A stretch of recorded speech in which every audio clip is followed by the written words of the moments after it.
Welcome into the Murphy Center, the site of this TWSAA Class 3A quarterfinal state tournament matchup between the Hume-Fogg Blue Knights and the Upperman Bees. I'm Noah McKay on the call here on the Frontier Chevy UCR Media Network. Thrilled to be joined one day by my friend Jacob Vinson, the lovely Madison McKay, producing things for us here as we sit about 8 minutes away from tip-off. Tonight's broadcast presented by Sonja Brown with American Way Real Estate. You'll hear a lot more from Sonja throughout the broadcast. We appreciate her for making it possible for us to be here live on the main UCR Facebook page and YouTube channel. And we welcome you in to the Crouch team with Highlands Elite Real Estate pregame show. Jacob Vinson, the final quarterfinal game for an Upper Cumberland team is here. They are 2-0 so far. We saw Cookeville get a win. We saw Gordonsville get a win. The Bees trying to do the same against this Hume-Fogg team. And for Upperman, it is also the debut in the Glass House for several players, of course, namely Ty Cobb, but Bronston Chaffin also getting on the floor here in the Murphy Center for the first time. Yeah, it's the debut of a lot of these guys. Of course, a few of these guys were here the last time they were here back in 2021. Braden Roberts, a part of the program, at least one of the seniors on this squad. But yeah, they're here and they're maybe one of the favorites in this tournament. Well, definitely one of the top three teams in this tournament, and they're going to be favored in this ball game. And you and I were talking before. Haven't been here since 2021. They fell in the semifinals to Greenville that year in a good ball game. Had a chance to get to the championship game. Fell by 6 points, 47-41. But now back here in the quarterfinals. And you've said it throughout this season, maybe a year ahead of where they expected to be. But they're still one of the best teams in the state this year. 18 wins in a row. Of course, they've got Ty Cobb, a prolific player that has kept their season alive already. If you go back to the region semifinals, they shouldn't be in this position. Stone Memorial should have won that game and probably could have won the championship as well. Instead, Ty Cobb comes down with about 10 seconds to go, hits a three to tie. They get the basketball back. Bronston Chaffin hits a free throw to win it. A phenomenal come-from-behind victory in the final 10 seconds of the game in the region semis. And yeah, they're playing some of the best basketball, and you and I have kind of had our battles back and forth between Cookeville and Upperman, deciding who is better. And I'll tell you what, there's not too many teams playing better than those two right now. Yeah, they're both really darn good. Cookeville already advanced on to the semifinals of the 4A classification. Upperman trying to do it here in 3A tonight. As we continue on here with the Crouch team with Highlands Lake Real Estate pregame show, we welcome you in here to the Murphy Center. Let us know in the comments who you are, where you're listening from, and who you're cheering for. I imagine it's going to be 100% Upperman Bees, but I'm surprised every once in a while they have the wrong names up on the scoreboard. They have it Upperman against Alcoa. It is not Upperman against Alcoa. It's that Upperman would be a game against Hume-Fogg. And let's get into this matchup first for the Upperman Bees. Under head coach Bobby McWilliams, you mentioned 29-4 on this season. They've won 18 games in a row. They've rolled over South Doyle in that sub-state game 66-46. This is their 8th state tournament appearance. But they're only 2-6 all time here at state. But you mentioned they won a game the last time they were here in 2021. Of course, the 2020 tournament, they were also one of, if not the entire favorite in the bracket, and they got canceled due to COVID. They lost to eventual state champion Greenville. Hume-Fogg, on the other hand, they're 24-6 under head coach Barry Mangrum, and they've enjoyed a huge turnaround. Only won 5 games a year ago, 24 this year. They're in the state tournament. They beat Chester County in their sub-state game 50-32. It's the 9th time in school history, but they've only made it 3 times since 1928. They've won 16 games in a row, but those are 2 very different win streaks. Yeah. Upperman's schedule, very different than Hume-Fogg's. You can only play who you're scheduled against, but let's just call a spade a spade. The Blue Knights haven't played anybody in the last 2 months. And especially in that 16-game win streak. And then even if you look at their losses, they're not terribly good losses either against 4 teams so far this season, or 6 teams so far this season. And then, of course, you look at the Upperman Bees schedule that they have played. They've beaten Stone Memorial. They beat Lawrence County and really handled Lawrence County, one of the best teams in 3A in the region championship. And then Lawrence County goes and loses in their sectional because they had to go on the road. And they beat Laverne. Yeah, right. And by the way, to expand upon this, their losses are not bad at all. No. And at the time, they lost to Brentwood in a hard-fought game. Brentwood just pushed Bartlett, who's the favorite in the 4A bracket, to the brink. They did that without 9 of their players, yeah, with the football players still out. Siegel, very good Class 4A team. Kind of the wheels fell off at the end for Siegel, but at the time, and we know that was a little bit of a chaotic game. Lost to a team in Florida and lost to that Stone Memorial team. They avenged that loss a couple of times. So Upperman's losses, all solid losses. Hume-Fogg cannot say the same, but we both know what you did in the past doesn't matter. It can educate us about what may happen, but the only thing that really matters is the next 32 minutes. Well, and for Hume-Fogg as well, we're talking with some of the media members here at the Murphy Center, and they're saying that the media members that follow this Hume-Fogg team, that they're about a year away as well. At least that's how this team feels, because they are a very young team. They've only got one senior that'll get some playing time. Outside of that, It's a lot of juniors, a good amount of sophomores as well, but they do have size. That is going to be the equalizer in this game. They have size to match the Upperman size, and maybe even a little bit more so. But for Upperman, they've got Ty Cobb, they've got Bronston Chaffin, they've got equalizers on the other side that can just go make plays and go make basketball plays. And they've got the depth. They're going to play 9, 10 guys. There's not going to be any drop-off. I don't know if you can say the same for this Hume-Fogg team as you can for the Upperman team. Yeah, you can't. And listen, we kind of glossed over it first, but the story of this game right now is the debut of Ty Cobb, who we think is probably about to burst on the scene as a statewide superstar. Probably going to get in front of some coaches that haven't seen him play yet, although he's been on that top AAU circuit for a while now. He has been unconscious. Just put the team on his back. You remember the sub-state game, scores 11 points in the first quarter, 11 out of their first 13, where he just decided to score. When he goes into that mode, he is very, very tough to stop. They decided to jaw at him a little bit in the third quarter. He made him pay for that. He's playing tremendous basketball, among the best basketball of anybody in the state, regardless of classification. Yeah, and I'm excited to see him. I haven't seen him in a while. I think it may have been back in 2023 the last time I got to see Ty Cobb play basketball. And you mentioned it too. You get in front of so many more eyes here at the Glass House. Of course, there's going to be some college coaches around. You're going to have more people watching the games, whether it be on TV or even listening here on our broadcast as well, and just trying to see what this freshman can do, because obviously we've built him up as this season has gone on, and rightfully so. And now it's kind of, you get here, okay, what can you do here in the Glass House? This is the biggest stage. The lights are the brightest. You're taking on the best teams in the state. Can you go out and perform like you did in the regular season and in the postseason leading up to this point? And I think he's going to be expected to do so, and he probably will. One thing that we got to talk about, the long layoff between games. The last one that these teams played was on Monday. 10 days later, they take the floor. Now, that could lead to some rust for either team. One thing that will be a positive for Upperman, it's allowing Ty Cobb to get even more healthy. He had an ankle injury early in the season. He's been playing with that sleeve on his leg. There is no sleeve on Ty Cobb's leg today. So while it may affect either team or both teams when it comes to rust, Upperman happy to get away from the floor for a little bit. He's played in every game this season, so he's gutted through some stuff, but they'll be happy to have him maybe closer to 100% in this game. Well, you know as well as anybody, I mean, especially in basketball, you get banged up almost every single game. Football is kind of the same way, but basketball, it's a lot of ankles. Yeah. Sometimes your knees are kind of bruised, or you bang knees with somebody else, and you're just sore all the time. You kind of get that week and a half break. You can kind of do some walkthroughs. And for Upperman, he kind of talked about it as well with this boys team. We talked about it on the coaches show.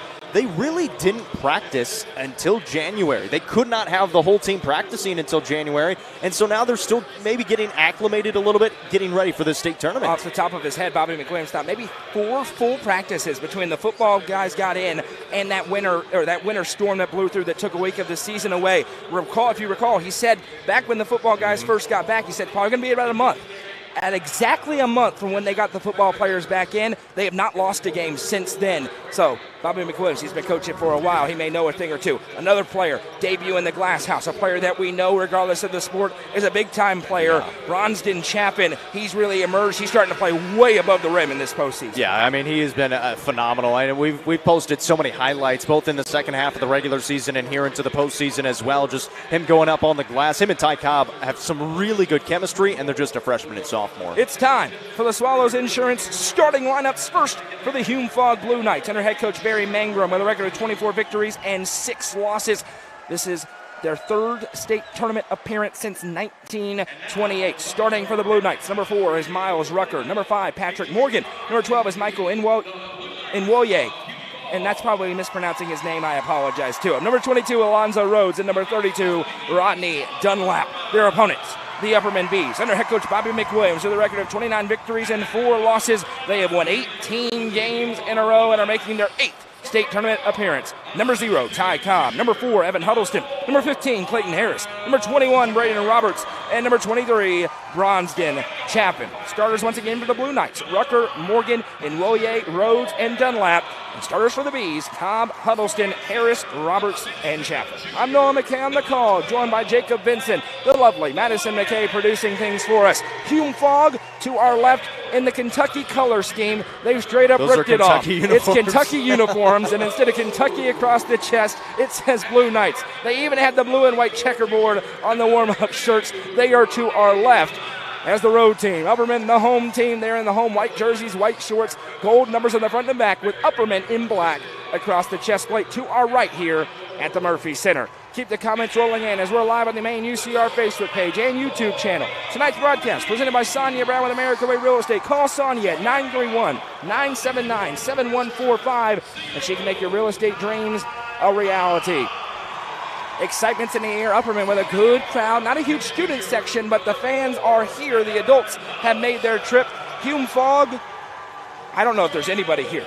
And I truly mean that. There's a student section. Yeah, he's not joking. That's for the next game. For the next game. Yeah. So I don't see hardly anybody here for Hume-Fogg. Well, for a 7:15 tip-off. For Hume-Fogg, you mentioned some of their starters, and their main guy is going to be Michael Noye, a 6'7 junior center. And we mentioned this Hume-Fogg team might be able to match the size of Upperman. They're not terribly tall in Upperman. Obviously, they've got Clayton Harris and Bronston Chaffin right at about 6'3", 6'4 inside. So he's going to have a bit of a size advantage. Averages 15 points, 10 rebounds. He is the focal point offensively. They're going to have to try to keep him off the glass as well. They certainly will. The size advantage goes to Hume-Fogg. The speed, and quite frankly, skill advantage goes to Upperman. But we got 4 quarters to decide a winner here. The winner advances on to tomorrow night's late game, the semifinal round against likely Fulton. The reigning champs get their title defense started coming up 15 minutes after the conclusion of this one. It's going to be Bronston Chaffin against Michael Nwoye in the circle.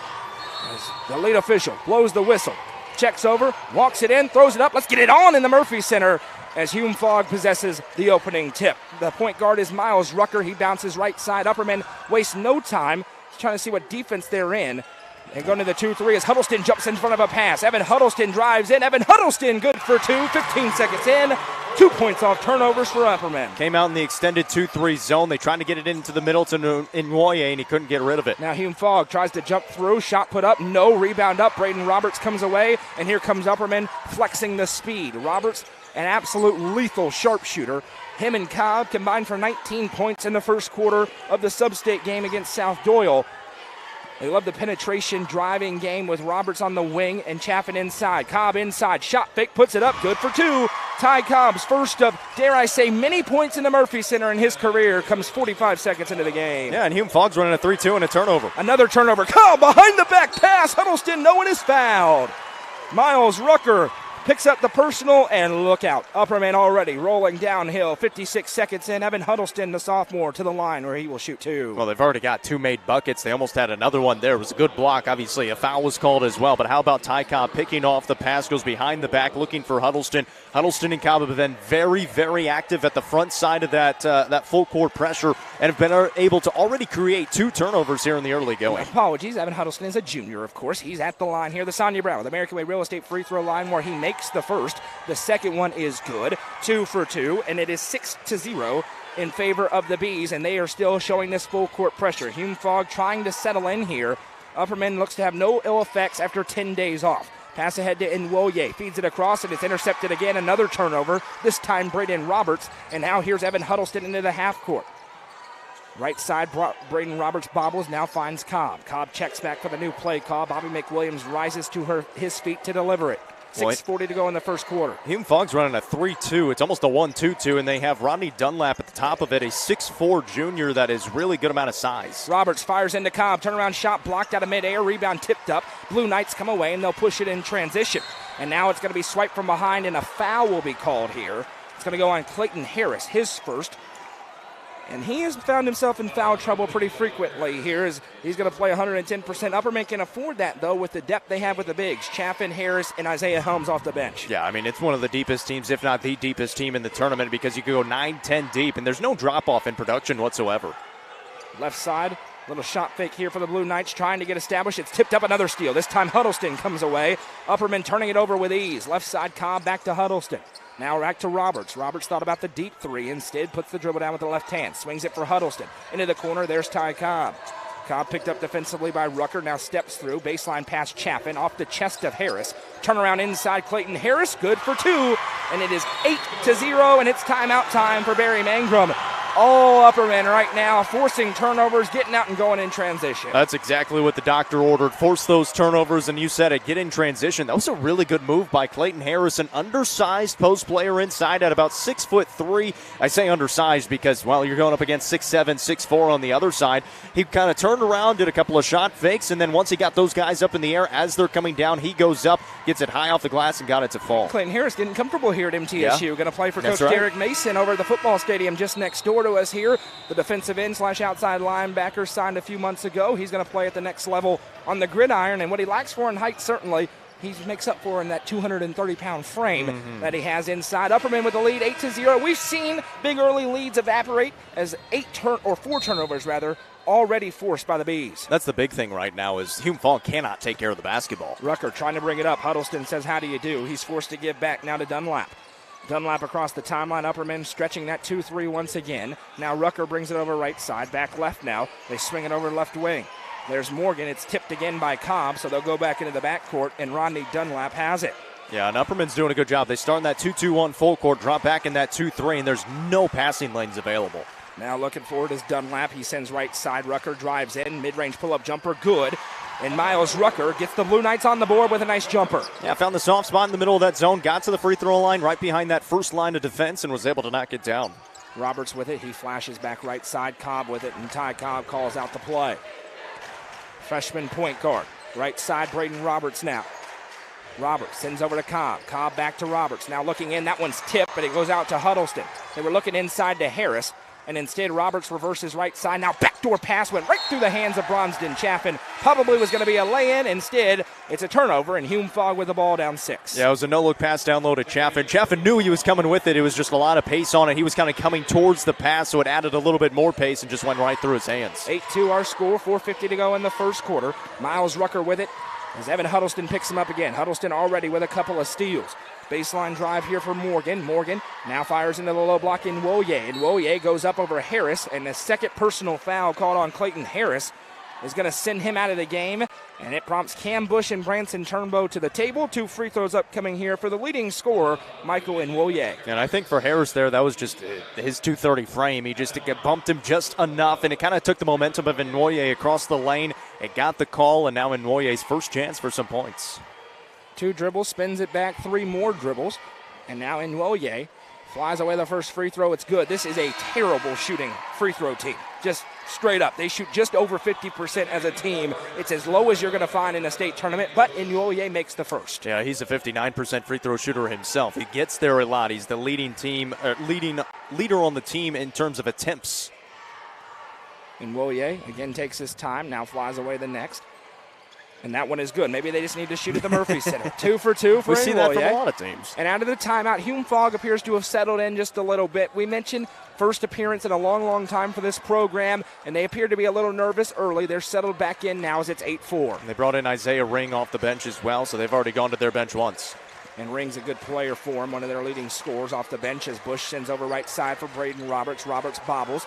Now back Cobb. Cobb with the baseline drive, fires in. It's tipped and intercepted. Hume-Fogg with it. Now they're pushing it. Here's Ring. Ring carries it, drives in, shot up, and a block, count it, and 1. Cam Bush called for the personal.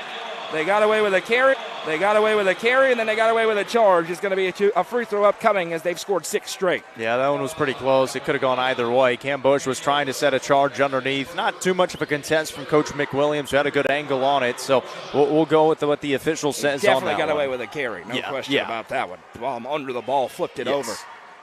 Rings, free throw is up, and it is good. Got the friendly roll, so they're 3 for 3, and all of a sudden, Upperman's 8-0 lead is now 8-7. Well, yeah, they're taking better care of the basketball, and now they're turning the Bees over offensively. For the Bees, they have to start sending crisp passes.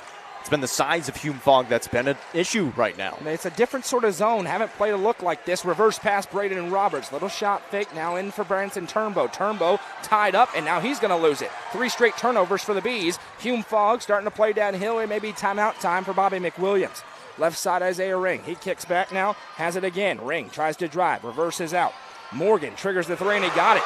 Patrick Morgan for 3, and it's a 10-0 Hume-Fogg run after an 8-0 run for the Bees to open the game. Yeah, they took the timeout. They've played much better basketball out of the timeout, and now it's time to answer back for the Bees. Cobb sends left side. Now he finds Turnbow. Turnbow gives over to Cobb. Now they flip it back over for Braden Roberts. Roberts, backdoor cut to Cobb. It's the alley-oop play, and he put it off the glass for 2. He's just not quite fresh with the legs yet. He didn't have to flush it that time. We're tied up at 10. Now Hume-Fogg trying to break the pressure. They do so this time to Nwoye. Drives in on Chaffin. Nice turnaround shot off the glass. Good for 2 for Michael Nwoye. 6'7" guys aren't supposed to move like that. Yeah, that was explosive as he whipped around past Bronston Chaffin. And we're going to 3 to play in the first quarter. It's 12-10. Cobb with a long look back towards his head coach. Now they have the play. Gives right side to Turnbow. Turnbow now to Roberts on the edge of that MT logo at center court. Back Turnbow. Turnbow, now Roberts.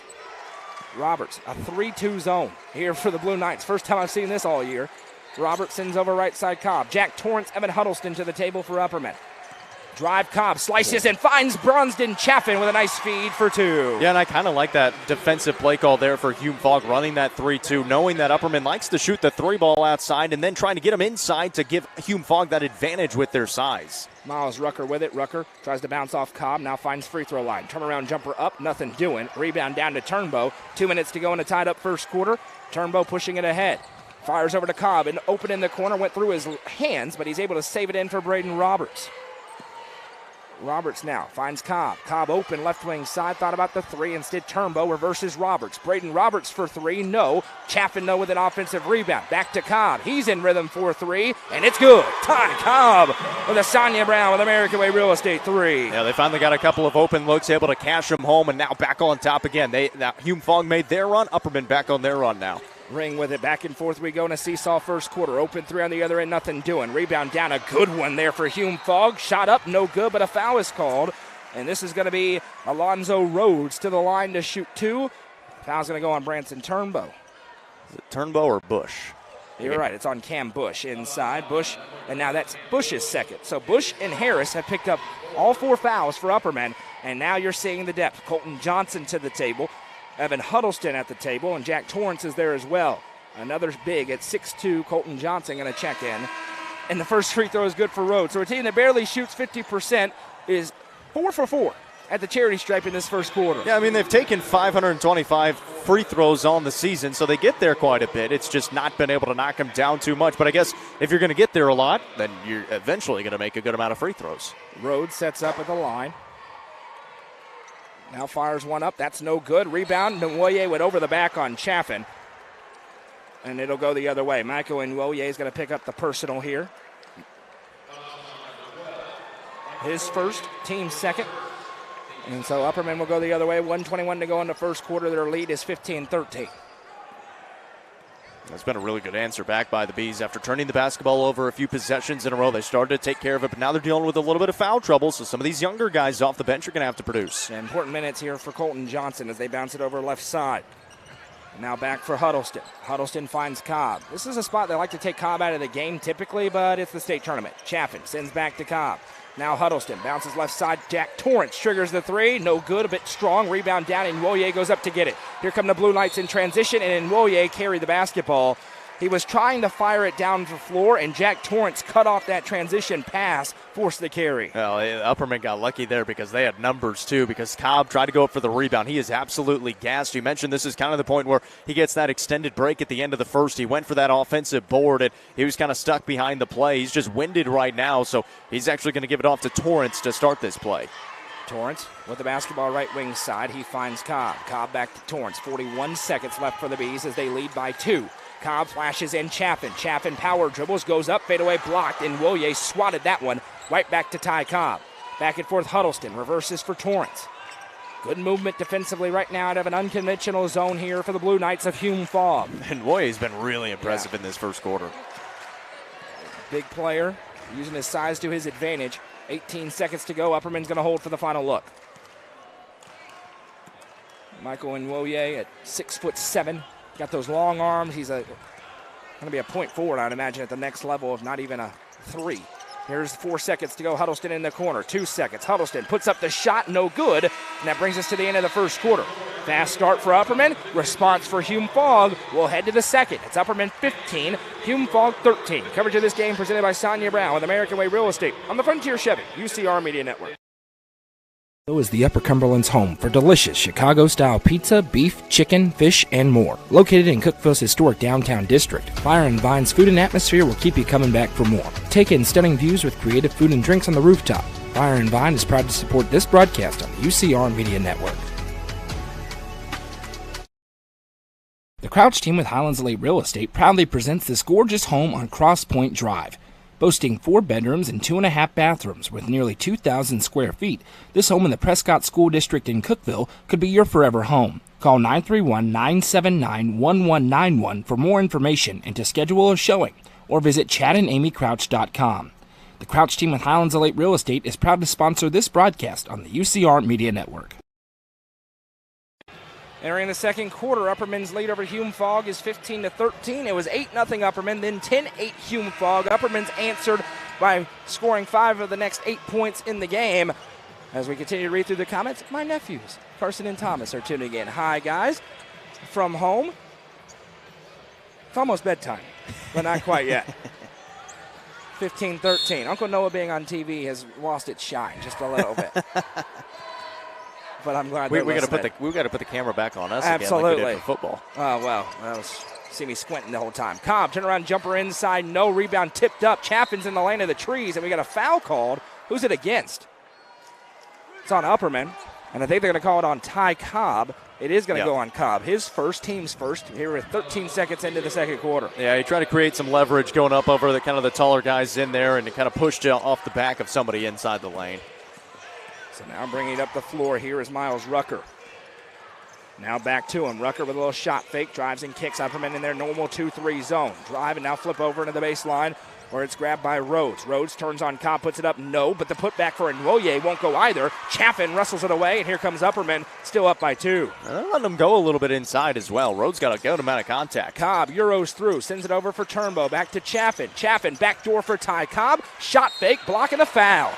Big one here. Michael Nwoye just picked up his second foul, and if he has to go out of the game, Upperman's going to go on a run. He's the mismatch for this Blue Knights team. Yeah, he absolutely is inside. That was a really good job by Ty Cobb because there was no defense there initially. He knew Nwoye was going to step over at some point, so he goes up with a strong shot fake, at least gets him off balance, and then he just kind of challenged him, and he held the ball just for a half second to get the contact and was able to draw the foul. First one for Ty Cobb is good.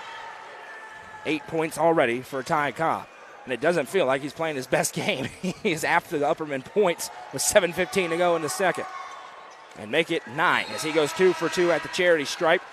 And they are going to get Nwoye out of the game. They'll bring in somebody else. His brother, John Nwoye, will check in. He's got some size as well, but a little bit less imposing of a presence. John Nwoye at 6'5", but just a freshman, so. Very raw. Exactly. 7:13 to go. Upperman leads by 4 here in the first half. He's got the rec specs, though. That adds a little bit of style out there. Rhodes gives back over to Rucker. Rucker looking at his own that's headed by Turnbow and Torrance. Cobb is on the low block along with Roberts and Chaffin, who roams the middle of the paint. Left side now back Rucker. Rucker tries to step through. Poke from behind by Torrance. It's flipped out by Chaffin. Now 2 Bs fight for it. They're diving on the floor, and Hume-Fogg ends up with it after the chaotic sequence. Ring sends baseline shot up, and it's going to be a charge. Wonsden Chaffin takes the charge, and we're going the other way. This one goes on Alonzo Rhodes. Yeah, it's really tough when you've got your post player taking the charges because there's nothing the other team can do at that point. You're expecting him to go challenge your shot. Instead, he's sitting there camped underneath the basket. Your 6'4" post player, he was set the whole way. It absolutely was a charge and a great defensive play by Bronston Chaffin. Branson Turnbow back in here. Jack Torrance going to check out. Or Cam Bush, rather, into the game here for Upperman. We got 6:35 to go in the second quarter, 17-13, as the game is kind of stabilized after a chaotic back and forth as these two teams figured out, they can play. Roberts, corner 3 from the feed from Cobb, and it's good. Braden Roberts with a Sonja Brown with American Way Real Estate 3. He needed to feel that one because the first one was a little too strong. The adrenaline got into him. That time he felt good off of it, curling off the screen in that deep right corner and able to knock it down. When he starts to rein them in, you can look out. He is a streaky shooter, right side. Ring with it. One of the biggest reasons Upperman is here is Braden Roberts, his consistency that they've been looking for. And there's an answer on the other end. Patrick Morgan from a good 3 feet behind the college line hits a triple for Hume-Fogg. That's his second triple of the game. And again, the only senior on the roster that gets playing time, Patrick Morgan, and making a couple of big shots. Cobb going to set up in the half court here. Sends it right side for Chaffin. Chaffin back out to Turnbow, swings it left wing side. Ty Cobb, alley-oop for Bronston. Chaffin, and he slammed it home! Cobb to Chaffin! Put it on the highlight reel! Usually it's Ty Cobb on the receiving end, not the passing end. Now a steal, this time Cobb with it. Euros through, Ty Cobb, no, got his own rebound though. Shot fake, no good again. Rebound ripped away and Woye's in there. It's still loose, and the Blue Knights come away. Somebody lost a shoe. Now another steal. Turnbow pokes it to Bush, over to Chaffin. Rhodes lost his shoe. Yeah, one of the Blue Knights lost it, and he says throw it out. His teammate does. Turnbow over to Cobb in the corner, back to Turnbow. Drives and reverses for Bush. Bush with a baseline drive, flips underhand for Turnbow, kicks to Cobb, extra feed, Roberts, open three, in and out, no good. Tipped out of play, should go to Upperman, and it does. But my goodness, Bronston Chaffin had to get up. It was halfway up the backboard, Jacob Vincent. You can see Cobb walking in front of us right now, and he is absolutely gassed right now. He hasn't come out of the ball game yet either. Yeah, you know, he is. It's interesting because you're right, he is. And when the play starts, he just goes. But in between plays, he is looking for air. I mean, he's walking all the way back into the backcourt right now of Hume-Fogg. And Cam Bush and Clayton Harris both have 2 fouls. Right. Harris is out. Bush is in playing with them. And when you have the depth of Upperman, you can be more aggressive there. But it's limited that rotation down from maybe 8 or 9 to now 7 or 8. As Turnbow spins it over right side for Braden Roberts. Now, with it again, Turnbow flips in for Bush. Bush in some trouble, able to flip back for Turnbow. Turnbow drives and kicks Ty Cobb. Corner 3, got hit on the arm. No call. What are we looking at, gentlemen? Hit him right on the elbow. My goodness. Now coming the other way, Hume-Fogg shot up, no good. Put back does go. That is horrific. Miles Rucker for 2. Ty Cobb should be shooting 3 free throws. He got hit right on the elbow. We're 10 feet away. The official is standing 2 feet in front of us, and somehow he didn't see it. He got smacked on the elbow. It changed the entire shot. That is horrible. Ty Cobb doesn't shoot it off the side of the backboard. It was a clean look. How in the world do we miss that call in a state tournament? Turnbow sends over to Roberts. That is insane. I don't know what he was looking at. It's a 5-point swing. Now another turnover, but Roberts got it right back with a steal. Poke from him and a foul. This one's going to go on Isaiah Ring. There's the makeup. I mean, goodness gracious. I mean, that was blatant. It was right in front of us. 3:59 to go in the second quarter. It's 22-18. Should be 25-17. Or to 16. That's a gigantic swing in the game. Yeah, I mean, that's a big miscall because, like you said, they go down and get a bucket instead of having 3 free throws. That's not one that's subjective. He got smacked on the elbow mid-shot. There was no guessing work in that one. Cobb going to drive. No judgment call there. Back to Roberts. Open 3. Good. Braden Roberts. He's heating up. Another Sonja Brown with American Way Real Estate 3. That was a really nice set play there. They set 2 screens on the right wing. Cobb penetrates to the free throw line and just kind of dumps it back to Roberts, who flared out beyond the screens. Morgan drives in. Now a nice finger roll as he gave off to John Nwoye. Looking like his brother Michael. He flips it in, and it's a 5-point game. Good job by Hume-Fogg to answer back. Yeah, he's going to be a good player as well. Roberts, they're leaving him open. Fires in Bush. Reverse feed Cobb. Cobb back to Roberts. Roberts over to Huddleston. Huddleston now checks and will reset. Back out Cobb left wing. Cobb into Chaffin. Chaffin from the free throw line. Barrels in, and he traveled. And possession will go the other way. Yeah, he traveled a couple of times. He traveled when he caught the basketball, and then he took one dribble and traveled again. And they got it on the second travel. They're not going to let him get away with 2. Now Upperman going to go back into the full court press that worked wonders early on in this basketball game. Miles Rucker with it. He crosses the timeline. Rucker looks at 2 different Bs, now fires in. It goes right through the hands. It worked again. Another turnover. Upperman will come the other way. It's the 10th Hume-Fogg turnover of the game. Right side, Bush drives in. Cam Bush with a runner swatted by Nwoye, but it went right to Roberts for 3. No. Rebound comes down and grabbed by Rhodes. Here come the Blue Knights pushing it with tempo ahead.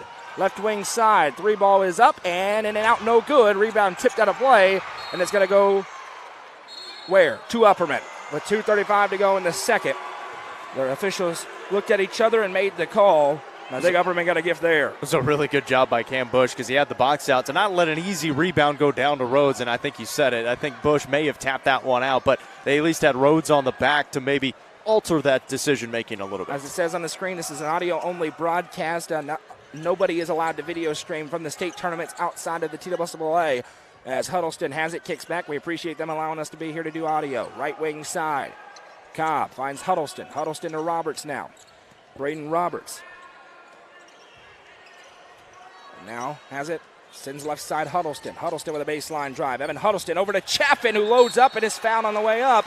This one going to go on Alonzo Rhodes, his second. So Rhodes and Nwoye, two of the big key players for Hume-Fogg with 2 fouls apiece, Jacob, and Bronston Chaffin to the line to shoot 2. Well, the Bees are doing a really good job of taking their presence on, even though they do have a little bit more size. Both Chaffin and Cobb have been really strong with the basketball when they take it to the rim. Chaffin that time, he's literally gripping it almost in the triple threat stance as he takes it up to the rim, trying to take care of the basketball. He knows he's probably going to get some contact and able to get hit on the arm. First free throw rattles home for Bronston Chaffin. He's got 5 points in the half. And now, a young man whose name I cannot pronounce just checked into the game for Hume-Fogg. Bronston Chaffin is at the line, and also Branson Turnbow just got in. Ty Cobb can get a well-earned breather. PA says Ezekapu. Perfect. Ezekapu is into the game as Chaffin goes 2 for 2 at the line, and it's back to a 7-point lead. They've led by as many as 8, but not further than that so far. Should have led by 9. I digress. And now a backcourt violation goes uncalled. We're on another planet right now in this gym. Here comes Miles Rucker across the timeline, right side, sends it back left. Ring with it. Ring gives back over to Rucker. Now inside, that one ricochets around and ends up back with Isaiah Ring with 1:35 to go in the second. Rucker with a crossover move. Huddleston stays in front. Now gives right side. Baseline pass, Ezekapu. Now he kicks back out in rhythm 4-3. He's feeling it, but it's in and out, no good. And a foul for a push against Hume-Fogg. Patrick Morgan already has 2 threes. And Ty Cobb got 35 seconds of rest. He's back in for the offense. Jack Torrance is going to check in as well. And Ezekapu is going to pick up his first personal foul. It's 2 free throws as well. Ezekapu is how they're pronouncing it here, and it is going to be the 5th, so you're right. 2 free throws for Bronston Chaffin. Just made 2. He can give them their largest lead if he does the same here. Yeah, what a job by the Bees. They started off the game 8-0. Now Cobb's going to go back to the bench with these 2 free throws coming up, so maybe get him that extended break going into halftime. He absolutely deserves it after that first half of basketball as Chaffin knocks down that free throw. But for the Bees, started off 8-0, a timeout by Hume-Fogg, and then Hume-Fogg went on a 10-0 run. And then the Bees, they didn't need a timeout. They just kind of settled themselves down. They got to the first quarter break up, and now they're up by 8. Tying their largest lead of the game. Chaffin, next one up. Good. 2 for 2. It's a 9-point Bees lead. He's 4 for his last 4 at the line. 29-20. 1:20 to go as Torrance stays in front. Now here comes a triple team that now backs off. Rucker running out of time. It finds his target. Somehow Morgan came down with it. Morgan now tied up by Turnbow. It's a jump, and the arrow belongs to the Blue Knights. That was really good defense by the Bees. The Blue Knights had absolutely nowhere to go with that basketball. Morgan tried to drive it left side. Turnbow was right there, cuts him off, and then he's able to tie up the basketball as he turned back into him. You can feel Upperman starting to lean just a little bit onto the Blue Knights here as they've stretched the lead to 9. Well, don't forget, Nwoye's been on the bench for the last few minutes as well. These have been big minutes for the Bees. Isaiah Ring with it here. He rings it right side, fires over into the corner. Back to him now. Swings it back left. Thinking about the 3 was Rucker. Now fires into the low block. And Nwoye kicks back out. Now Rucker. Rucker drives in. Throws it up over Chaffin, who went down. And it's another charge. Bronston Chaffin. He's an artist at it. He goes down again. The second charge he's taken. We'll see who it's against. As Ty Cobb and Evan Huddleston coming in for what will likely be the final offensive possession here. As this one goes on Patrick Morgan. His first. Pardon me. It goes on Rucker. That's 4, not 5. Rucker has 2. So Rucker, Michael Nwoye, and Alonzo Rhodes, maybe the 3 most important players for this Blue Knights team, all have 2 fouls. And we're going to get a sub into the game who does not play very often. Sam Craddock is at the table here. He's listed at 5'5". Wonder if he can dunk. That would be impressive. We've had a few in the NBA and can get up. 49 seconds to go in the second as Cobb works it across the timeline, and they will wait. If you're Upperman, you're in a great spot. Ensure that you go into break with at least a 9-point lead, maybe double digits. Huddleston as the defender approaches towards him. Now Roberts sends back Torrance. Torrance back over to Cobb. Hume-Fogg showing just a little pressure with Isaiah Ring. But Torrance gives back to Cobb. 26 seconds to go, and we are going to wait. Chaffin works back. Ever since that alley-oop slam for Bronston Chaffin, Upperman's had the momentum. Cobb gives back to Torrance. 14 seconds now, and here they go. Ty Cobb with it with 12. 10 seconds. Cobb goes to work. 8. Huddleston back to Roberts. 6 seconds. Cobb in the mid-range. Goes up, blocked out of his hands. Chaffin with it. Turnaround shot. Good! And one! Chaotic play ends with a turnaround, a right-handed jumper for Chaffin, and he's going back to the line. I mean, Chaffin's been absolutely battling inside again. He is not the tallest guy out there. He's got a lot of tall players around him. He gets the rebound. He's fading away. He's falling to the ground and just literally threw it up there like in his quarterback days earlier on in the football season. Got enough backspin to get it to fall over the front side of the rim. We'll check who the foul was on there. It's going to go on Zukapu once again, and Chaffin is at the line. The Sonja Brown of the American Way Real Estate free throw line, exactly 1 second on this clock. Free throw up, and it is good. Bronston Chaffin with a huge second quarter will have an inbounds pass, and that will do it to cap off a strong finish to the frame for the Bees. They get it in.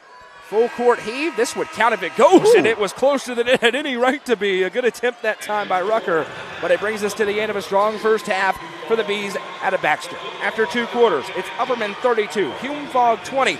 Coverage of this game is presented by Sonja Brown with American Way Real Estate. We'll be back in 4 to 5 minutes. 4 to 5, not 45. 4 to 5 minutes with the Happy Hiller halftime show. But first, a word from our sponsors on the Frontier Chevy UCR Media Network.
Clint Connor is your local auctions expert. With full service from start to finish, the Exit Crossroads Auction Group are here to make the process easy for you. Visit crossroadsauctiongroup.com for more details and current auctions.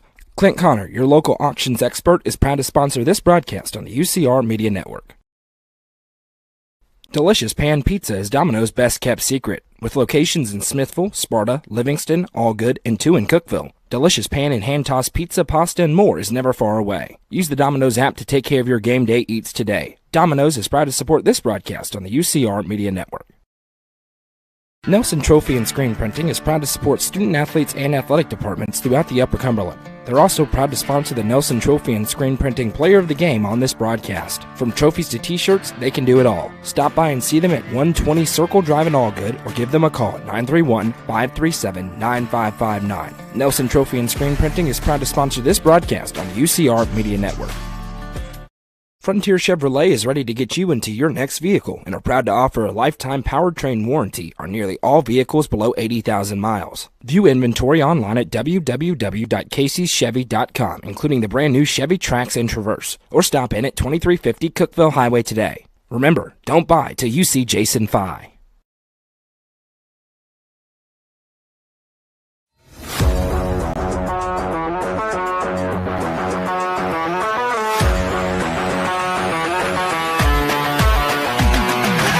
TLT Sports Performance is home to skill-specific training where top athletes learn how to reach their full potential. Visit TLT Sports Performance on Facebook for more information. TLT Sports Performance, where the athletes of tomorrow train today.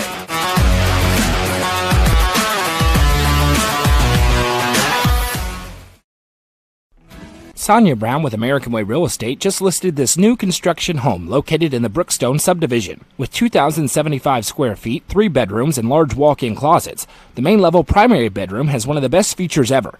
In addition to the hallway access, you could access the laundry room through the closet in the bedroom. The kitchen also features an island, a pantry, and stainless steel appliances. All cabinets throughout the house are soft close and have granite countertops. For more information, call Sonja Brown with American Way Real Estate at 931-979-7145 or 931-526-9581. Always ask for Sonja Brown. Sonja Brown with American Way Real Estate is proud to support this broadcast on the UCR Media Network. I'm looking for someone who can keep me comfortable, stay here for the long run, and definitely not high maintenance. Not right. Absolutely not. This one looks perfect.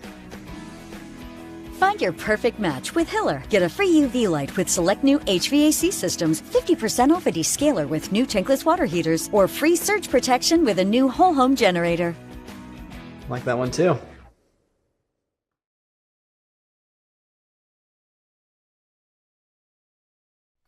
Hone and develop your skills on the court with professional basketball player development from Legacy Athletics. Call 931-303-3356 or follow them on Instagram at legacy_athletics or on Twitter at jwinningham25 for more information today.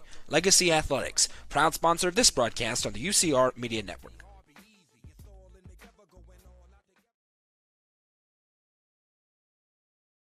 Steel Technologies has been part of the Rutherford County community for over 35 years. Their plants in Murfreesboro and Smyrna include over 150 teammates who process coils, metal sheets, and blanks for customers across North America. Steel Tech's Smyrna and Murfreesboro plants are expanding, and they need teammates to join their team. With openings including machine and forklift operators, truck drivers, and more, they have the position for you with competitive wages and monthly bonus opportunities. For more information and to apply online, scan the QR code on your screen now. Steel Tech is a proud sponsor of this broadcast on the UCR Media Network. Steel Tech. Faith, family, Steel Tech.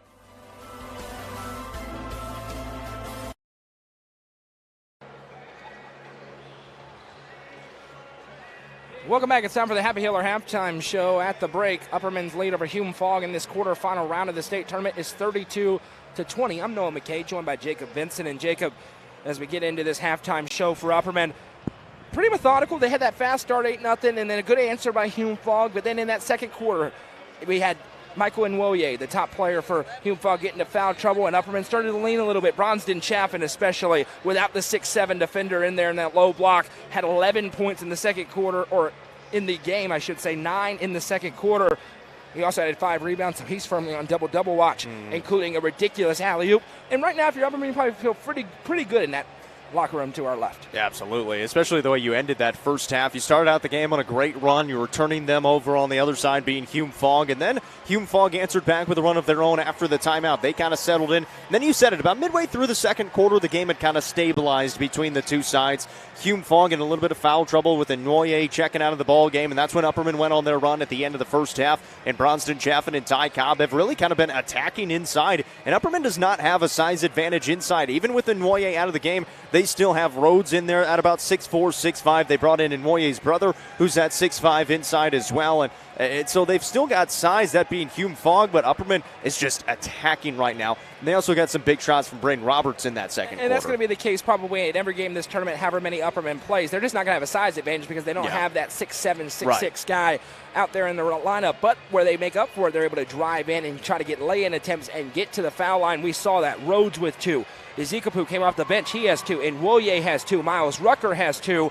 Several of these players have 2 fouls, and so if Upperman can get them into further foul trouble, they're going to feel really good about their ability to get back in. Where they lack in size, they certainly make up for in depth. They're also 9 for 9 from the free throw line. Bronston Chaffin 5 of 5 from the stripe. You mentioned how big of a second quarter he was. He was attacking inside, being rewarded at the line, and knocking down those free throws as well. Just a really good job by this Upperman team to not just get to the line and be able to knock down as many free throws as they have. And then you look at the rebounding numbers. They're actually out-rebounding Hume-Fogg by 2, 12-10 right now, and they have 7 offensive rebounds. So they're taking their advantages, or those opportunities when they have them. 6 second chance points, and they've got 15 points off of the 11 Hume-Fogg turnovers. The pressure was really good for the Bees as they forced a lot of those turnovers. Evan Huddleston had a fast start to this game. He's one of the more underrated players in our coverage area. Doesn't light it up on the scoreboard very often, but he's a great defender and he's a really good passer, and they also trust him with the basketball in his hands against pressure. He's also really fast. Yeah. And we've seen that on the baseball diamond in the last few years, and he's obviously going to get a bigger role coming up this year, but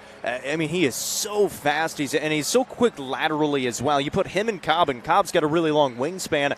It's so tough to get it around him, even though they're only about 5'11" to 6'2" or so between the two, and they're not terribly big, but they're so quick and they stay spread out the whole time. Player in that same mold, Branson Turnbow, and Yeah. they went to that zone that really worked towards the end of that second quarter with Turnbow at the top alongside Huddleston. Cobb goes into the low block. We know he can get up. You got Chaffin. And the other thing, Upperman played most of that first half without Clayton Harris. They were able to get him out of the game with 2 quick fouls and kind of save him there. They're going to get him back in. He was playing really well in his limited minutes. Yeah, and for Upperman, they kind of had to go to a different formation there throughout the first half with Harris out of the ball game, with him and Chaffin in there. They're trying to get it inside that zone a little bit more. And then after that, they started to go a little bit more set plays. They started to set some screens at the top, some ball reversals, and that's when you saw some open shots coming for Braden Roberts. You saw an open shot for Ty Cobb off of an offensive rebound, and that's one thing Upperman's doing a really good job of. They're crashing the glass against a taller team, and I don't know if Hume-Fogg was ready for that.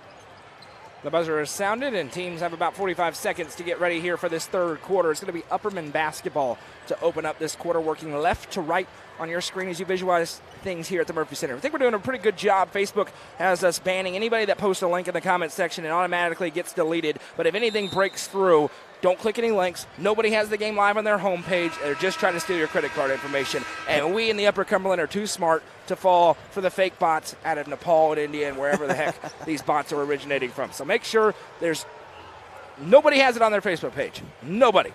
This is it right here. I promise you. So if they can use any fancy words to get around our blocking algorithm they want, nobody has it. We welcome you in. We appreciate Sonja Brown with American Way Real Estate for making it possible for us to be here tonight. 32-20 our score. We'll be back here tomorrow, 9:30 a.m. Cookeville taking on Bartlett. It's going to be a fun Big one. Pre-game starts about 9:20 or so back here on the main UCR Facebook page and YouTube channel. And if Upperman wins, we will have the nightcap, 8:45 with coverage of Gordonsville in the middle. We'll have the first and the very last, and right in the middle.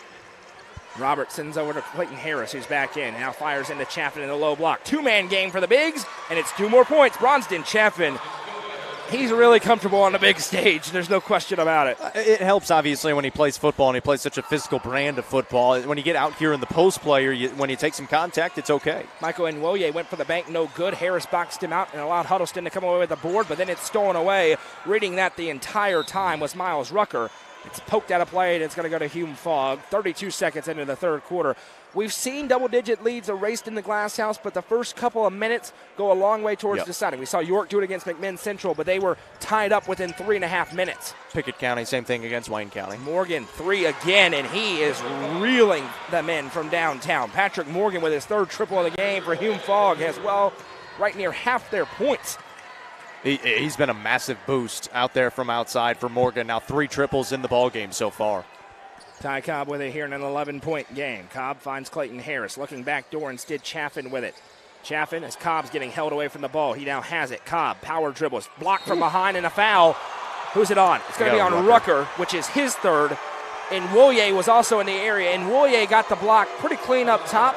But underneath, Rucker with some contact, and Ty Cobb, an 84% free throw shooter. Coach Mangrum was not happy about that one. I also think he got it called on Nwoye, which kind of made him a little bit more upset. But it was called on Rucker, who was actually the on-ball defender. Nwoye was behind Cobb, and like you said, he went over top of him. It looked pretty clean, but he got him on the body, that being Rucker on the front side of it. Well, Rucker got away with the hold. Smacking Ty Cobb on the arm back in the first half. So all things balance out as Cobb makes the first free throw. He's back for another one.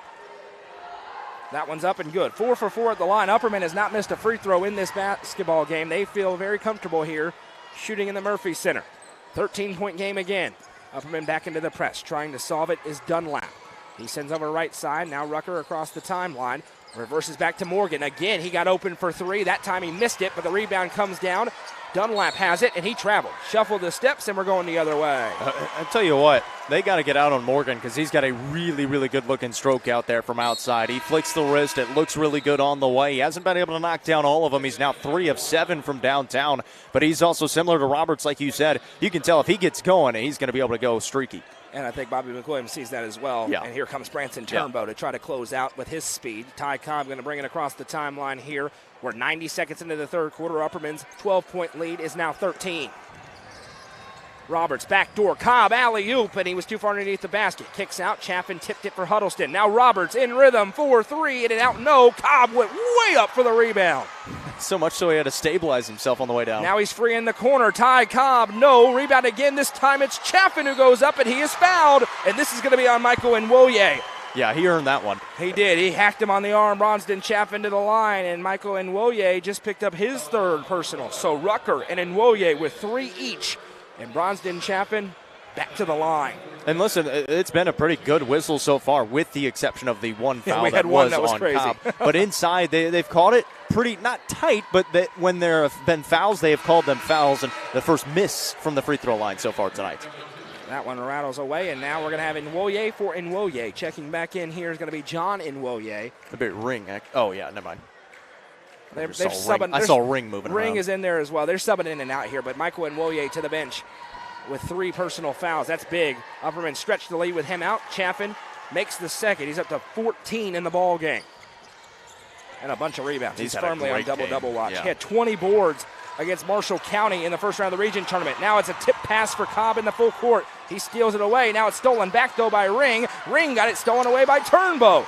Chaotic sequence, and Upperman comes away with a basketball. Clayton Harris is about to set the screen of a century if Ring didn't find him. Cobb works it around right side, now finds Bronston Chaffin. Left side, Roberts. Roberts back to Chaffin. Chaffin's running the point.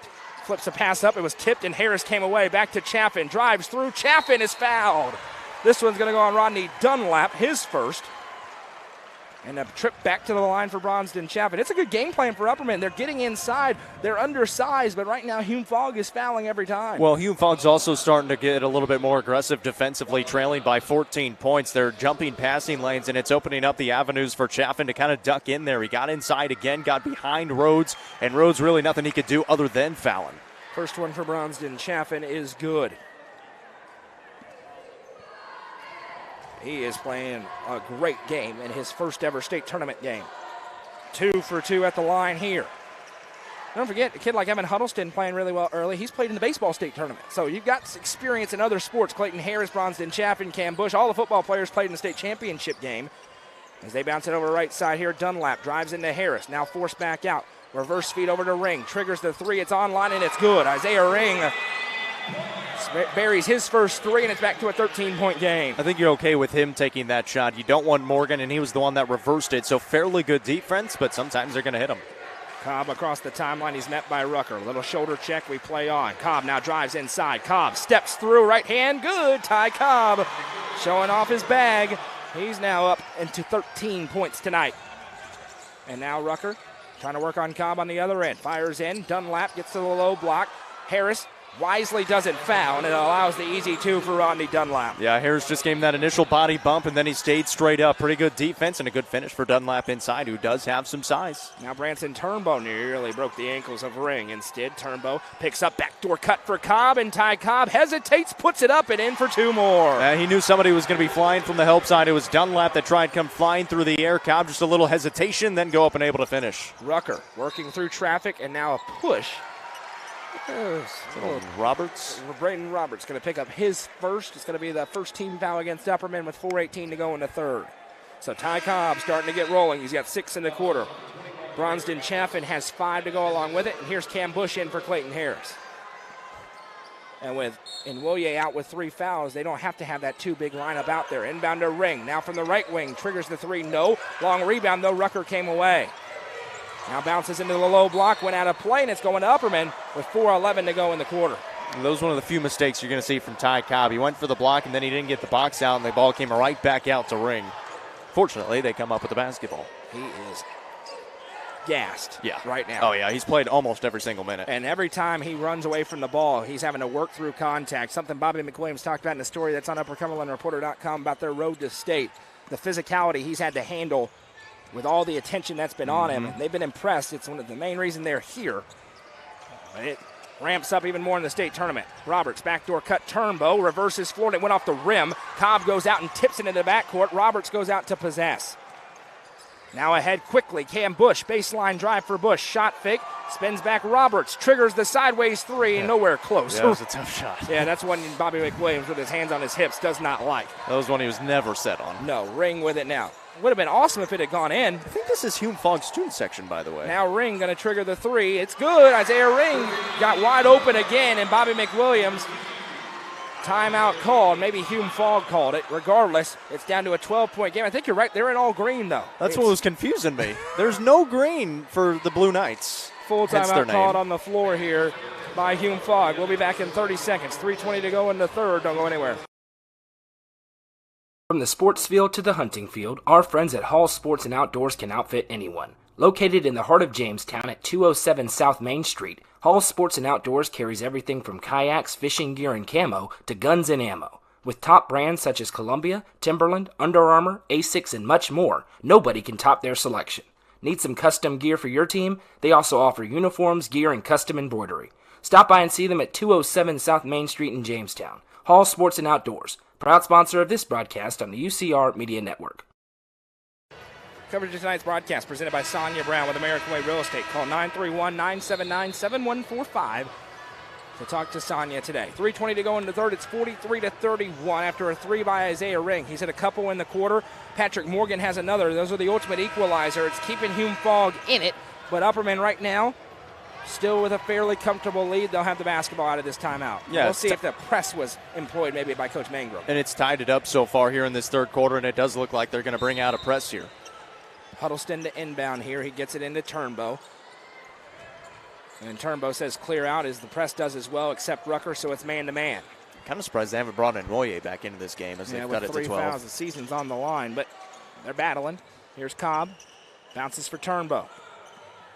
Turnbow sends it over to Chaffin. Now Chaffin waits. Now gives back to Ty Cobb. Cobb, left-hand dribble. Baseline pass is intercepted. It was shielded off the whole time by Dunlap. Ill-advised, and another turnover for Upperman. Here they come the other way. Rucker. Baseline drive. Shot up for Ring. No. Rebound down to Cam Bush. And Bush sends ahead to Cobb. Cobb pushing the tempo. Now slows down. Huddleston. Left side. Cobb has it. 2:40 to go in the third quarter. It's 43-31. Cobb reverses over for Cam Bush left side. Bush. Now to Turnbow. Turnbow with his eyes up. They love that backdoor cut. It's well defended. Turnbow now. Sends over right wing side to Ty Cobb. Back to Branson Turnbow. Turnbow into Chaffin. Posting up on Dunlap. Chaffin.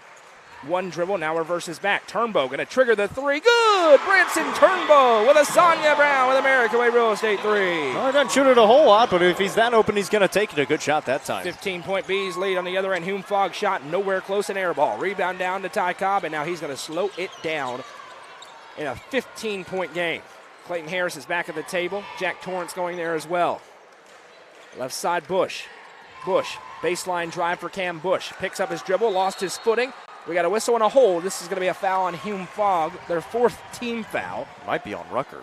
It is. It is, and that is Miles Rucker's fourth foul. So Rucker has 4 and Woye has 3. Hume-Fogg with 2 key players in major foul trouble. I think you got to bring in Woye on if you're Hume-Fogg. I agree with you. He's you. only got 3. They're not right now. Instead, they're sending Craddock back to the table. Torrance is back in alongside Harris. Inbound to Torrance. He's open in the corner. Gives back to Cobb, who will wait.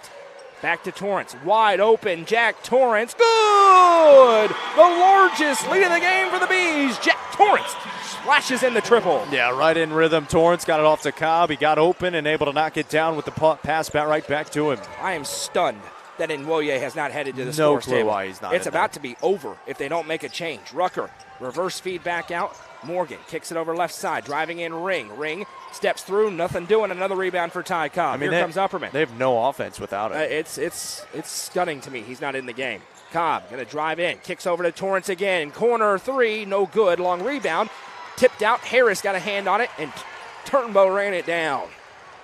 Torrance reverse feed over to Cobb in the corner. 1 minute to go. Upperman probably wise to hold here if they can avoid the pressure. Cobb waits. It is not closely guarded. Now it is as he steps up.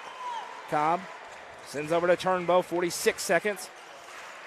An 18-point Bees lead, and it's the balanced scoring again. Turnbow with a 3. Torrance with a 3. two guys off the bench with a couple of big shots. Now Harris, turnaround shot, blocked from behind and a foul. And if it's on Rucker, it's his 5th. Miles Rucker is in the game, and let's see who this one is on.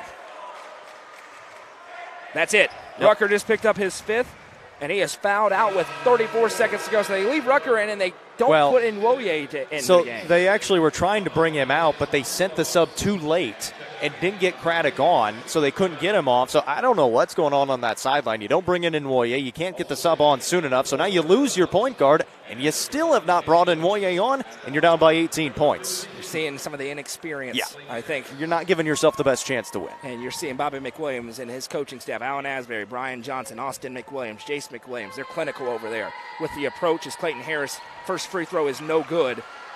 Also with Clayton, that spin move, it does that on the football field as well. He gets it down low in the post, a great move. Got the defender on his back and spun right past him. You wonder how he barrels into quarterbacks all the time? That's how. Derek Mason saw that and said, yes, please. Harris's free throw, the second one is good, and Upperman's lead is 19 points, starting to pull away. 30 seconds to go. They will have Woye back in, so that'll help them if they want to spark a rally. Craddock sends over right side. Morgan got open again for 3. That one's no good. Good rebound for Isaiah Ring. Ring up and around and in. Good for 2 for Isaiah Ring. Yeah, that was an impressive finish. He had Cam Bush on him and just kind of took it away from him and then able to go up over Bush. No Ty Cobb for the final possession. He's getting a breather. 8 seconds. Huddleston drives and kicks for Turnbow. Turnbow back to Harris. 4 seconds. Torrance off his screen. Triggers the 3. No. Rebound down. And that will bring us to the end of another strong quarter for the Upperman Bees. Trying to punch their ticket to the Final Four. After 3, it's Upperman 50, Hume-Fogg 33. Coverage of this game is presented by Sonja Brown with American Way Real Estate on the Frontier Chevy UCR Media Network. How many letters? 5 letters. Just think about, what am I doing right now? Smile. Smile? Uh-huh. This is so easy.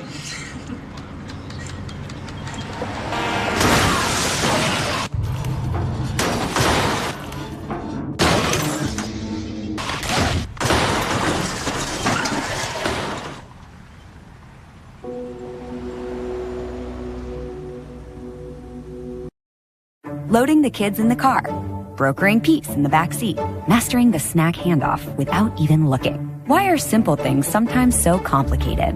Thankfully, with auto owners, insurance doesn't have to be one of them. We work with independent agents who keep insurance simple, so you can worry about more important things, like figuring out what's growing in that cup holder. That's simple human sense. Visit swallowsinsurance.com or call us today, 931-526-4025. Protecting your future. It's what we do.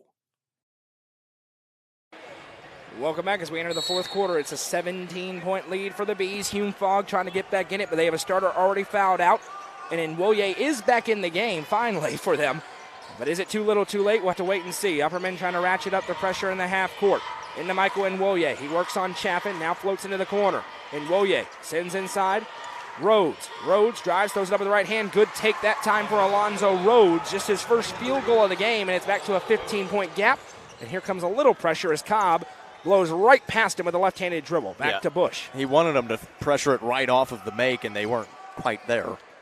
They're already running back. You're seeing an experienced program versus a fairly inexperienced, but albeit up-and-coming one with Hume-Fogg. Chaffin to Turnbow, give and go for an easy right-handed layup. Upperman, they're used to being in big games. Hume-Fogg, not so much. I think we've seen that in a few ways in this game. That kind of looked like football season running Chaffin to Turnbow, wide open.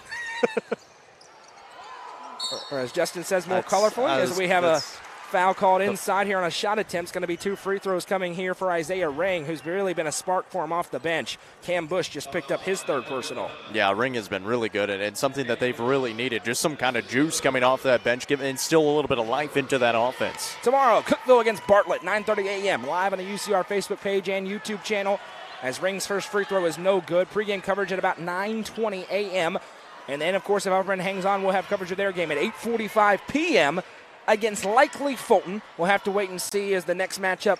Fulton and Fayette Ware. Fulton against Fayette Ware, and Fulton is a huge favorite in that game. They're a big favorite in this tournament, but Upperman wants to take their best crack at them. And as Bobby McWilliams said, he said, somebody good's going to have to give us our best shot to knock us out of this tournament. Yeah, I think we've kind of talked about it, too. I think Upperman may be able to give Fulton their best shot. And now driving, Ty Cobb dumps over for Bush. He's fouled on the way up. And this is a big one. And Woye's in the area code, as is Patrick Morgan. Morgan only has 1, and Woye has 3. And this one goes on Morgan. It'll be his first personal foul. So a big call there for Hume-Fogg. But again, like you said, he didn't come in until the start of the fourth quarter. He could have came in with about 4 minutes to play in the third quarter. They sat him on the bench for the rest of the quarter, and maybe a little bit too little too late. First free throw good for Cam Bush. Yeah, Fulton, look, they lost to Central Magnet. They haven't blown out a decent team since they played Stone in one of the first games of the season. Yeah, Austin, since then, it's been close, and they've lost a couple. Austin East, their only other loss. Of course, that's always a good rivalry. Now, they're a great basketball team, don't get me wrong, but they're not beating good teams by 50 points like they're beating the bad teams that they faced. 18-point game. Left side. Dribbling his Ring. Kicks back right side. Upperman's just settled into this 2-3 zone all night long. A drive inside, shot up, no. And a foul is going to be called. Is it on the floor or is it shooting? It's going to be a shooting foul, and it's going to go on Bronston Chaffin. No, pardon me, Braden Roberts, 21. It's his second. A little bit of a continuation. But he was, I guess, in the shooting motion. Rodney Dunlap at the line. Again, this is a pretty poor free throw shooting team as it's in and out, no good. Clayton Harris going to check in. Cam Bush spelled him for a few moments. Now the big man's back in there for the Bees. You got the Twin Towers inside with Harris and Chaffin.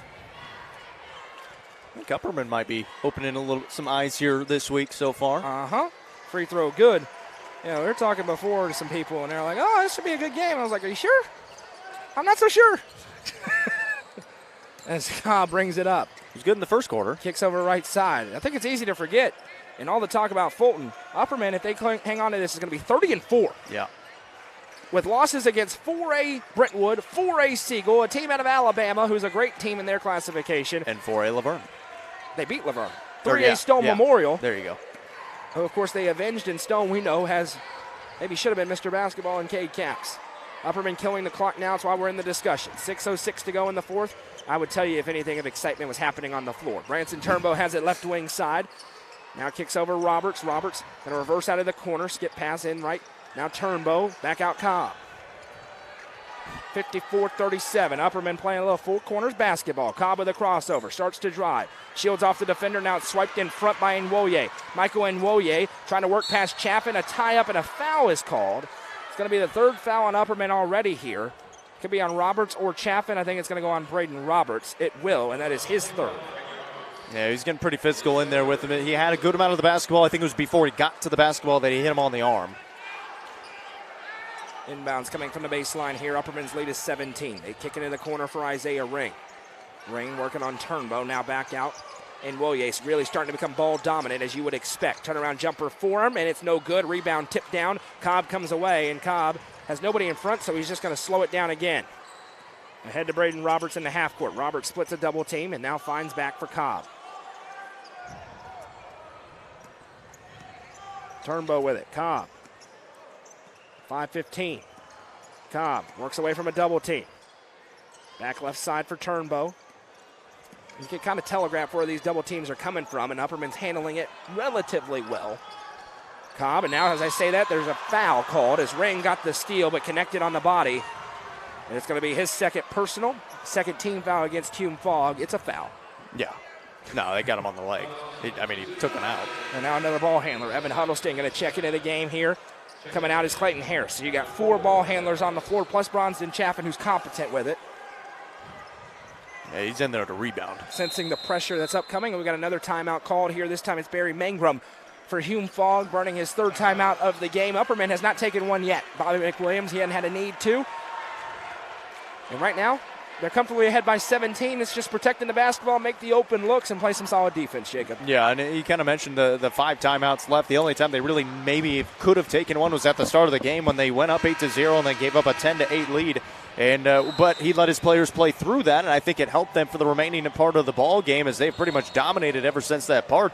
That was really the only positive part of the game right now for Hume-Fogg as they went on that 10-0 run to make it 10-8. And then ever since that point, it has been all Upperman basketball. They got the lead in the first quarter. They extended their lead at halftime, and they have even extended it more here in the second half. And now they're just essentially trying to waste this last 5 minutes of the game away. 5:02 to go. Stick around postgame for the South Willow Auto Clinic postgame show. We'll go through the scoring and, of course, have the Nelson Trophy and screen printing player of the game.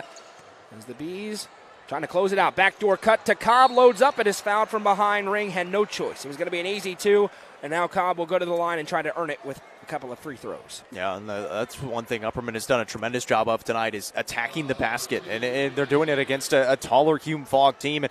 Depending on who they play tomorrow, if it's Fulton, obviously they're going to be very fast. They've got some size as well, a similar makeup and team-wise, but obviously a lot more talent than this Hume-Fogg team. So they're going to have to maybe play a similar style and feel pretty good about doing it tonight. Maybe you do it tomorrow night as well.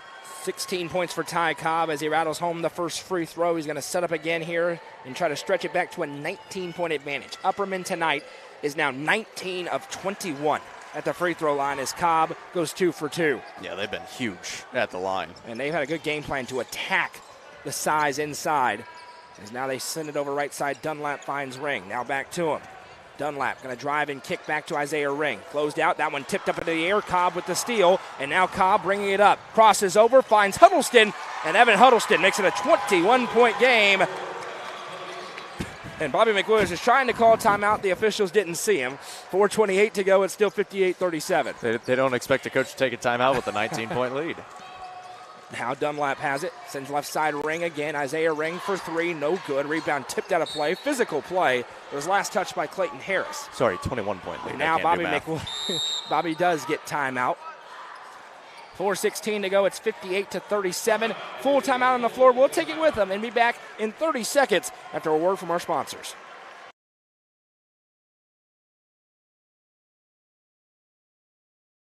Fire and Vine in Cookeville is the Upper Cumberland's home for delicious Chicago-style pizza, beef, chicken, fish, and more. Located in Cookeville's historic downtown district, Fire and Vine's food and atmosphere will keep you coming back for more. Take in stunning views with creative food and drinks on the rooftop.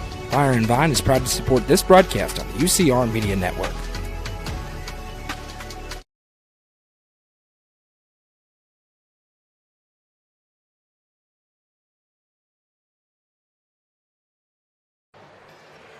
.416 to go in this ball game. Upperman's lead is 58-37. Thank you, Rachel, again for 200 stars. We appreciate that. Stars is a way you can support us through the Facebook Creator Program. And we certainly appreciate Sonja Brown with American Way Real Estate once again. Sonja, this entire postseason, just like she has the past several years, has come up huge for us, helping us out in a major, major way. We certainly appreciate her, as I'm sure all of you do as well. Upperman trying to close it out and set up a semifinal round matchup against either Fayette Ware or the reigning champion Fulton. It'll be Hume-Fogg basketball beneath their basket here to our left on Media Row. Inbounds pass sends out to the top of the key. It's grabbed by Rhodes. Shot up nowhere close. Rebound down, and now Ty Cobb with nobody in front. Cobb slams the brakes and will kill the clock. Back to Chaffin. Looked like me shooting the basketball. This is going to be, unless you're playing against me, this is going to be kill the clock time for the Bees. Past the midway point of the final frame. Cobb sends over to Roberts. Roberts turns baseline, now back out. Finds Huddleston. Huddleston picks up. Now Harris. Clayton Harris. Now back over to Chaffin. Cobb with it. Cobb drives and kicks to Roberts. He does trigger the 3. Dagger. Braden Roberts with a Sonja Brown with American Way Real Estate 3, and the Bees are going to the semifinal round of this state tournament tomorrow night. Tell you what, there hadn't been a whole lot of parity in this 3A bracket so far. 16-point win for Creekwood, another big win for Ridgeway in the quarterfinal before this one, and this one is going to be the biggest win so far. There is a clear top 3 in this tournament. It is this team, Upperman, it is Ridgeway, and it is Fulton. One of your state champion, more likely than not, God bless you, Creekwood, and Fayette Ware is going to be one of those 3 teams. Here's Bronston Chaffin, drives inside, flips over for Harris, and Clayton Harris no good. Had a great look, rebound down. Dunlap bounces it to Ring. Went off his knee, now Ring going to go up strong, no good. Cobb with the rejection, and then the rebound. And that would have been a heck of an assist by Chaffin on the other end because he took all kinds of contact on the way into the lane and was able to get to the spot to dump it off. Cobb rolls right past the defender, now kicks into the corner. Roberts able to save it in, but it went right to Dunlap. Now 2-on-1 if they hurry. Dunlap with it. Drives around Huddleston, who tried to take the charge, and finishes off the glass for 2. I mean, that's pretty good transition defense. He tried to take the charge. You also had Chaffin trailing who tried to go up for the block. It was just a better finish. Bringing it up here, Evan Huddleston. Maybe time about to get into the deep bench.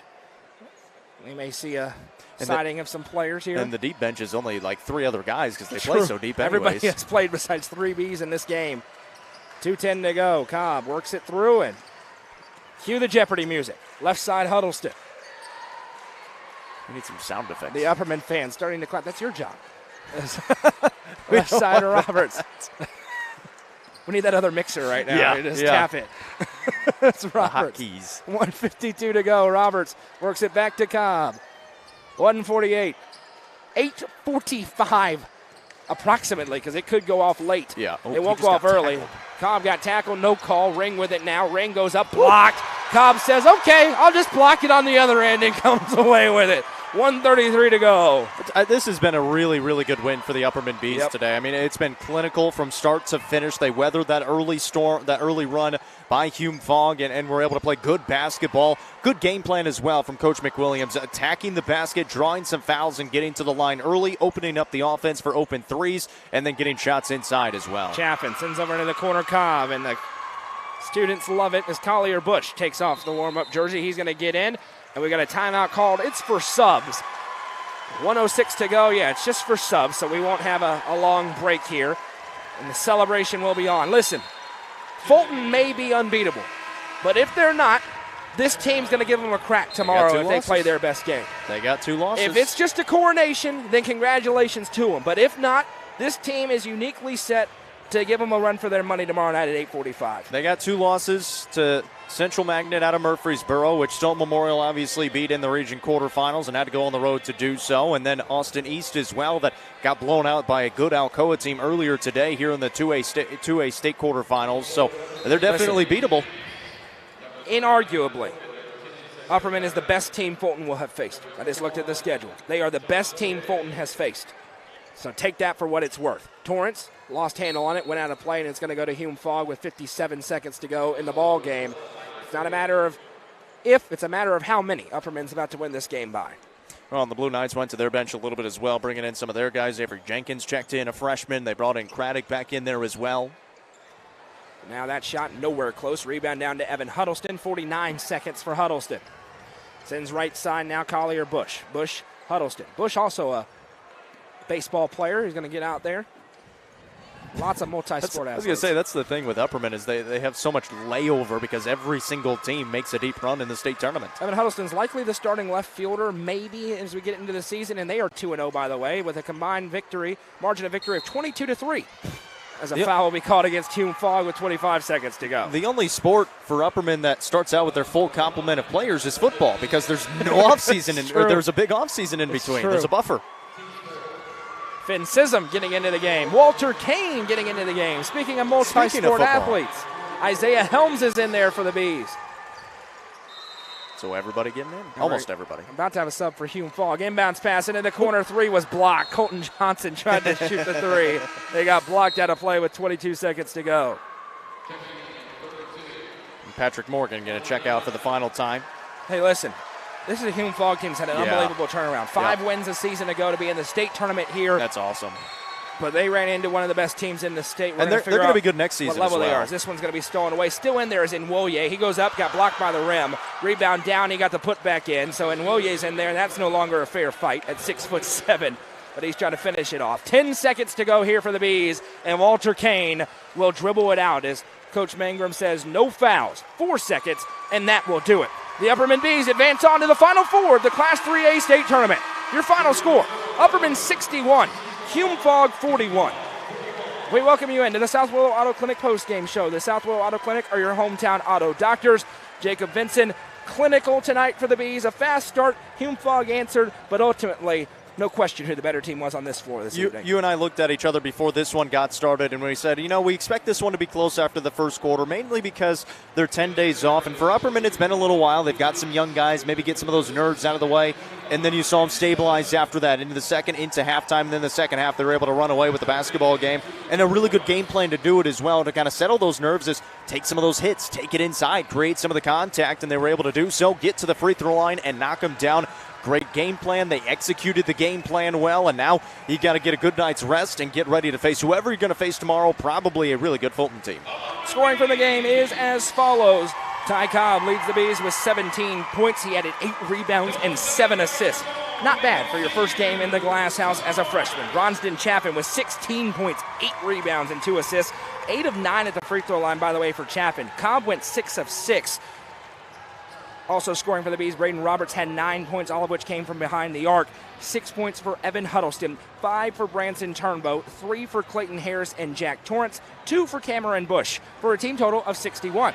It's time for the Nelson Trophy and Screen Printing Player of the Game. Jacob Vincent, you got a couple of choices tonight. Who's it going to? I'm going to go Bronston Chaffin. Yep. He was kind of the catalyst of the offense there in that first half and really keeping them at bay whenever Hume-Fogg was making their run. 16 points, 8 rebounds, just a couple rebounds shy of the double-double.